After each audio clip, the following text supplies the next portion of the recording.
Guy, d'abord, félicitations pour ton contrat. C'est quelque chose que tu travailles depuis un bon bout de temps déjà. Puis, comment tu réagis à tout ça? Ça a été une grosse journée avec l'annonce aujourd'hui. Tu sais, en tant que joueur de hockey, tu travailles toujours fort pour atteindre tes rêves. Puis je pense que c'est un autre step de plus pour arriver à mon rêve. Fait que je suis vraiment, vraiment, vraiment fier de moi. As-tu senti à un moment donné dans la saison où tu devais montrer des choses pour obtenir le contrat et qu'à un moment donné, ben, le feedback était bon puis la signature est arrivée? Ouais, mais tu sais, j'ai souvent entendu dire que dans le pro, fallait tout le temps que tu travailles pour avoir, tu sais, quand tu n'as pas de contrat une année, il faut que tu travailles pour en avoir un autre les prochaines années. Tu sais, c'est facile à dire que tu y penses jamais, mais en tant que joueur de hockey, c'est sûr qu'il y a des moments dans la saison que tu veux un contrat pour la prochaine saison. Donc, tu sais, j'ai continué à travailler fort pour ça, mais oui, c'est sûr que j'y pensais. Qu'est-ce que tu penses que tu as fait pour mériter la confiance justement de l'équipe? C'est quoi qui ressort, tu penses, dans ce que tu as fait? Ben, je pense que mon identité a jamais changé, tu sais, de toujours travailler fort. Tu sais, j'étais pas un joueur de première ronde non plus, puis je suis pas le plus gros non plus, donc j'ai tout le temps joué avec beaucoup d'armes pour porter toutes mes batailles puis prouver au monde que j'avais ma place dans le pro aussi, puis de décrocher un contrat. Donc, c'est juste le fait de toujours travailler puis de croire en moi. J'imagine que quand tu signes un contrat comme ça, l'organisation en profite de te faire des compliments, hein, parce que c'est une preuve de confiance. Qu'est-ce qu'ils t'ont dit qu'ils aimaient de ton jeu? Hein? Ben même, tu sais, quand j'ai été redescendu après le camp à Montréal, je pense que j'avais eu des bonnes discussions avec eux qui avaient aimé mon camp d'entraînement. Puis tout au long de l'année, je pense que j'avais des bonnes discussions avec eux. Tu sais, mon identité a jamais changé comme je viens de mentionner. Donc, je pense qu'il y a quelque chose qu'ils aiment beaucoup. Y a-tu encore des préjugés sur les petits joueurs dans le hockey professionnel? Ben, je dirais pas des préjugés, mais tu sais, je pense que de plus en plus, il y a des petits joueurs qui font leur trace, mais ça reste que je pense qu'il y a tout le temps faut tout le temps t'en donner plus, parce qu'en tant que petit joueur, tu sais, je pense que la façon de te démarquer, c'est ça en travaillant fort. Tu, William, il me disait, genre, il arrête jamais de parler, ça a de l'air, tout ça, il est fatiguant à affronter, tout ça. Ça, c'est au cœur, j'imagine, de l'identité que tu veux développer Ouais, je pour faire pense ta place. que je suis pas un des plus détestés dans la ligue. Je veux dire, je suis pas salaud, mais on va dire, tu sais, je suis quelqu'un qui aime ça déranger, qui aime ça rentrer en dessous de la peau des adversaires.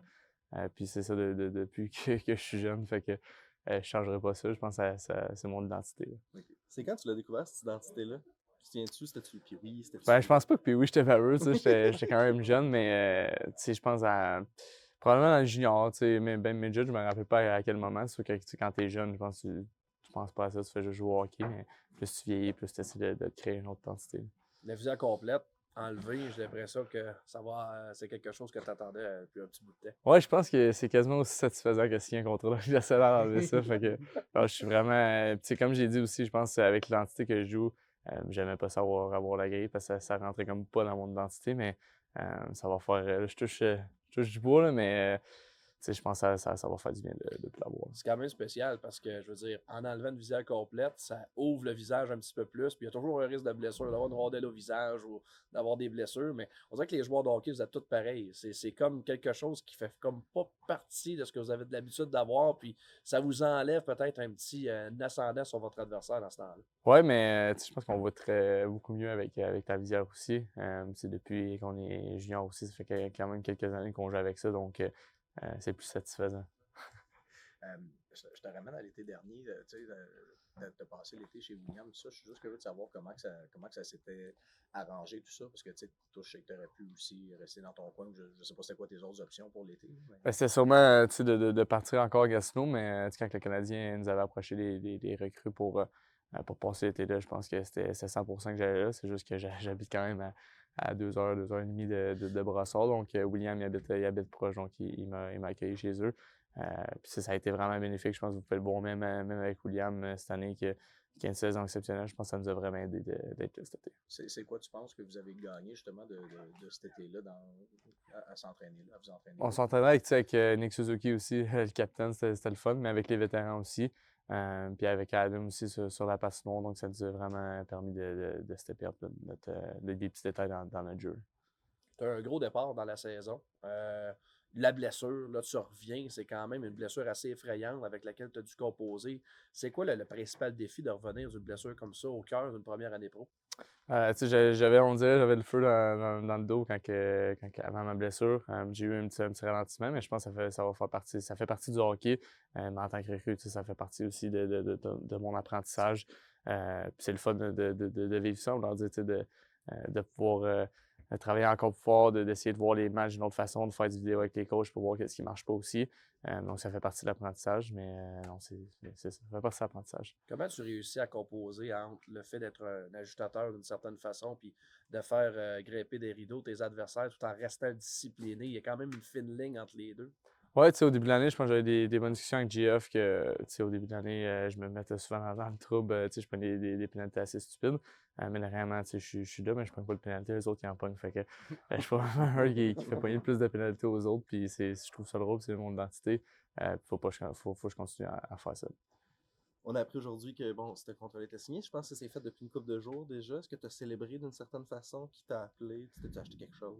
Non, j'ai pas. C'est sûr que ma famille, on a été contents, c'est sûr, mais célébrer, je pense qu'avec les matchs qu'on a, là, j'ai pas vraiment eu le temps de. C'est pas comme si tu signais à l'été ou est-ce que tu avais du temps, on enchaîne les matchs généralement, donc où on était contents, tout le monde ensemble. J'ai pas vraiment célébré. Là, Baudin, il se tête un souper. Là. Je sais pas si tu le sais. Là, J'y en fais chaque soir, c'est pas compliqué. Ça te rapproche ça un peu, par exemple? Est-ce que le but de la Ligue nationale devient un petit peu plus concret, disons, avec ça? Puis est-ce que tu te mets-tu je veux pas dire un délai, là, mais as-tu un objectif réaliste en tête? Là, mon objectif présentement, c'est cette année qui est vraiment le focus. Puis cet été, je vais avoir ma meilleure entraînement pour venir en force au camp d'entraînement. Quand tu signes un contrat de la Ligue nationale, tu te rapproches de plus en plus de ton but, mais tu es encore loin de réaliser. Donc oui, il va falloir que je mette des bouchées doubles, puis on va travailler fort pour y arriver. Je sais qu'on t'a abondamment comparé à Raphaël Harvey-Pinard, puis là, de le voir réussir comme ça, puis être en train de se faire une place comme il le fait dans la Ligue nationale, c'est encore plus motivant de se coller à lui d'une certaine façon, puis de voir quelqu'un un peu ce qu'il fait. Oui, puis tout le monde, même, moi, c'est un de mes bons chums dans l'équipe. C'est tellement le fun de pas juste le voir jouer, mais de le voir d'une certaine façon quasiment dominer dans la Ligue nationale avec les points qu'il enchaîne. Même les mots qu'il y a des vétérans en haut, c'est vraiment le fun. Puis on dirait que c'est quand même gratifiant pour moi, en voulant dire qu'il y a un peu le même parcours. Puis c'est encourageant de le voir performer dans la Ligue nationale présentement. Merci Xavier, Merci encore. Merci. Si tu veux le chirper, tu dirais que tu as 2 mois d'avance sur lui pour ton contrat. Moi, je peux pas le chirper. Qu'est-ce qui se passe avec nationale en ce moment? Bien? Oui. GF, premièrement, le contrat de Xavier Simoneau, c'est l'histoire d'aujourd'hui chez vous. À quel point c'est mérité pour lui de signer un contrat d'entrée dans la Ligue nationale? Moi, je pense que c'est bien mérité. C'est un joueur qui nous donne du gros hockey. Je pense que pour un jeune joueur, là, il y a une belle progression, puis il s'améliore à tous les jours. Puis on espère que sa progression continue comme ça pour un jour jouer dans la Ligue nationale. Je pense que pour un jeune joueur, je pense qu'il y a 28 points environ en 40 quelques matchs. Alors, c'est une bonne chose. C'est un travaillant, puis on pense qu'il va continuer à s'améliorer. Puis ça va être une bonne chose pour l'organisation. Comment tu évaluerais sa saison? Il y a eu un bon départ, très bon départ. Là, il s'est blessé, il est revenu, visé en complet, disait que ça vient de l'embêter un peu dans sa game parce que lui, il veut rentrer sous la peau de ses adversaires. Puis avec un protecteur facial complet, c'est peut-être pas toujours facile de faire ça. Mais il y a eu des hauts et des bas dans son année. Mais toi, le coach, comment tu évalues ça? Oui, trouvé qu'il y a un très bon début d'année. C'est sûr que la blessure, ça l'a remis un peu en arrière des autres, mais c'est ça la progression de la Ligue américaine. Quand tu es un jeune joueur, tu apprends beaucoup de choses. Tu as des hauts et des bas. Puis, il faut juste que ta progression continue pendant plusieurs années. Comme Harvey Pinard, il y a une couple d'années, même chose. Il est arrivé, il n'y avait pas de contrat de la Ligue nationale, il est arrivé sur un contrat de la Ligue américaine. Après ça, il a évolué, puis il a grandi avec l'organisation. Puis je pense que ça va être la même chose avec Xavier Simoneau. J'ai posé la question à lui, il ne savait pas, je vais te demander à toi, mais est-ce que vous compilez le nombre de pénalités que les joueurs provoquent dans votre équipe, puis est-ce que tu sais où est-ce que... On a des statistiques là-dessus, mais je suis sûr que Xavier Simoneau, c'est un des meilleurs de notre équipe à rentrer en dessous de être fatiguant à jouer contre. Puis des joueurs de même, des fois, tu en as besoin. Parce que quand l'avantage numérique fonctionne, puis tu as des joueurs qui te mettent sur l'avantage numérique, c'est sûr, ça l'aide. C'est-tu le meilleur sur notre équipe? Il doit être bien proche. Oui, il doit être bien proche. Qu'est-ce qu'il fait pour ça, justement, pour rentrer Mais il est physique, il joue à l'intérieur, tu sais, il finit ses mises en échec. Puis je pense que tu sais, c'est un gars qui est vraiment pas facile à jouer contre. Il a une bonne éthique de travail, il aime ça, essayer de revenir pour ramasser les rondelles. Alors, pas facile à jouer contre. Tu l'entends-tu parler aussi? Ouais, des fois, des fois, il parle un petit peu trop, pardon. Il me disait ça tantôt que peut-être qu'en début d'année, il prenait trop de pénalités, puis là, ça a l'air qu'il a trouvé la bonne formule pour que ce soit l'autre qui s'en aille au Ouais. quelque chose. C'est quelque chose que tu as adressé avec lui? Oui, c'est quelque chose qu'on a adressé en début d'année. Il était, pas juste lui, l'équipe au complet. Je pense qu'on prenait trop de punitions, on était indiscipliné. Il y a un équilibre qu'il faut avoir comme équipe, tu sais, à savoir où la ligne pour pas faire déborder le vase et se retrouver dans la boîte de punition. Puis je pense que Xavier, avec l'apprentissage de la Ligue américaine, puis de devenir professionnel, tu apprends plusieurs choses. Puis ça, c'est une des choses qu'il a bien appris. C'est comment le coach compose avec ça, de dire à un joueur dont tu sais que ça fait partie de son jeu, ou ce qui peut être très efficace, mais en même temps, tu ne veux pas qu'il tombe dans l'indiscipline non plus. Comment toi, tu réussis à tirer les cordages? Ben, il s'agit juste de leur parler et de leur faire comprendre. Souvent, il arrive du junior, il y a des choses qu'ils font un peu plus qu'ils peuvent faire chez les professionnels. Mais c'est important de garder, comme on a dit, de ne pas faire déborder le vase, de jouer sur la limite. C'est un joueur qu'il faut qu'il joue agressif, mais sur la limite. Il ne peut pas dépasser trop la limite. Pas de punition, de rétaliation, rien de même. Pas de coup de bâton. Juste jouer là, juste correct pour être dur à jouer contre. Quand le grand club donne un contrat à nationale comme ça à un joueur en plein milieu d'une saison, est-ce qu'il y a un effet sur les autres gars? Est-ce que ça a un effet positif sur l'esprit? Je pense que oui, mais je pense que les gars sont super contents pour lui. Ça, c'est un. Puis deux, mais ça donne, tu sais, ça donne à d'autres joueurs le goût de continuer à travailler puis à être meilleur, pour se rendre meilleur, pour pouvoir dénicher leur propre contrat. Alors, je pense que c'est une bonne chose. Puis, je pense que les joueurs sont super contents pour lui. Puis ça, c'est le fun de voir ça. Xavier et William ont passé l'été ensemble, ils étaient à Brossard, tout ça.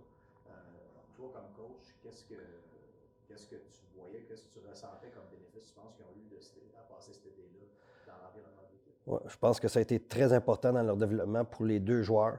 Leur entraînement hors glace était très bon pour eux. Puis ça se voit sur la glace, avec William et Xavier. J'ai trouvé que les deux sont arrivés vraiment prêts dès le camp des recrues. Puis je pense que ça l'aide. Quand les joueurs ils mettent leur été de côté avec leurs amis pour être ici, pour s'entraîner, puis faire un compromis. Je pense que ça démontre beaucoup de caractère, puis ça démontre comment ils sont sérieux de leur carrière. Puis c'est tous des compromis, il faut que tu fasses à un jeune âge. Si tu ne les fais pas, tes chances de faire une nationale diminuent. On va revenir à l'actualité de ton équipe d'Annick Martel sur la glace aujourd'hui. Ça, c'est des bonnes nouvelles. Ça fait longtemps qu'il n'a pas joué, 3 mois d'absence. Je sais que ça n'a pas toujours été facile mentalement pour lui, cette remise en forme-là. Juste de le revoir, vu comme une bonne chose pour toi. Oui, juste de le revoir. J'ai trouvé qu'il y a une bonne énergie sur la glace aujourd'hui. C'est sûr qu'il n'est pas prêt à jouer encore, là, mais c'est juste le revoir dans l'environnement de l'équipe, être sur la glace, il y a de la bonne énergie. C'est un vétéran qui a de l'expérience.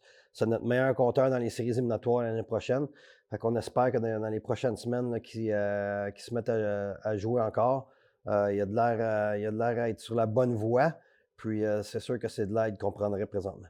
Est-ce que, je sais que c'est pas la première fois que tu composes avec ça, mais quand on approche la date limite des transactions, bien souvent on le voit dans la Ligue nationale, il y a des résultats bizarres, des équipes qui se font donner une raclée alors qu'on ne s'attend pas à ce que ça arrive ou d'autres choses se passent aussi. Les gars sont peut-être affectés mentalement. Est-ce que tu as le pouls de ton vestiaire présentement parce que la date limite des transactions, ça peut affecter aussi un vestiaire de la Ligue américaine? Absolument. Ça l'affecte tout le monde.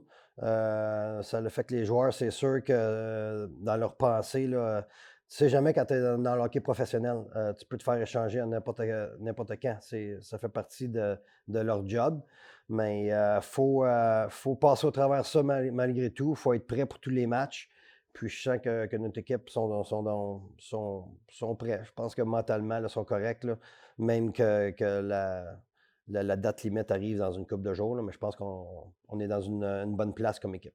Et soudainement, ton équipe devient de plus en plus en santé, même si tu donnes quand même plusieurs éléments rappelés à Montréal, ben, au moins ton club actuellement est plus en santé qu'il l'a été 2-3 mois maintenant. Est-ce que ça te donne un petit peu plus de marge de manœuvre dans le choix de tes effectifs et les trios?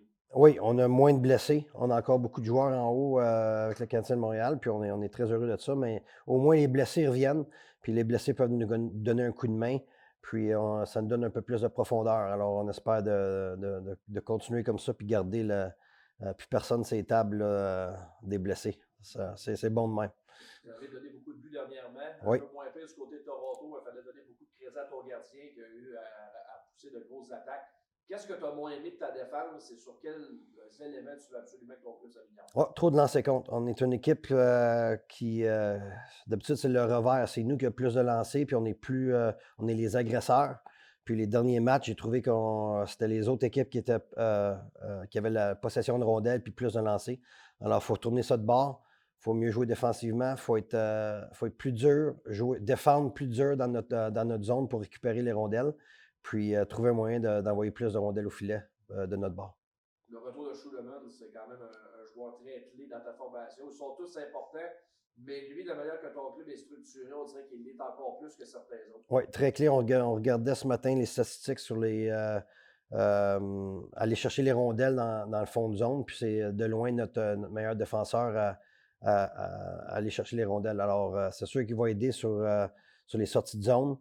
Puis, c'est un défenseur qui joue de très grosses minutes pour nous. Puis, quand il n'est pas là, ça paraît. Alors, c'est sûr que revoir Schuleman va beaucoup aider notre défensive. Vous avez monté Rochester 2 fois cette semaine. C'est l'équipe de l'heure dans la Ligue américaine. Ils viennent d'en marquer 20 en 3 matchs. Ils s'en viennent avec le gros sabot. Là. Comment vous voulez vraiment tuer leur offensive? Je pense qu'il faut jouer physique. Il faut jouer un match physique. Puis il faut envoyer les rondelles derrière leurs défenseurs. Il ne faut pas les revirements. Là, la dernière fois qu'on a joué à Rochester, là, tout revirement qu'on a fait a abouti dans notre filet. Alors, très important pour nous d'avoir le contrôle de la rondelle, puis pas trop de revirements ce soir. Ils jouent très bien offensivement. Regardez le vidéo, là, sont vraiment connectés présentement comme équipe. Alors, on va avoir de l'ouvrage ce soir. Bon, merci.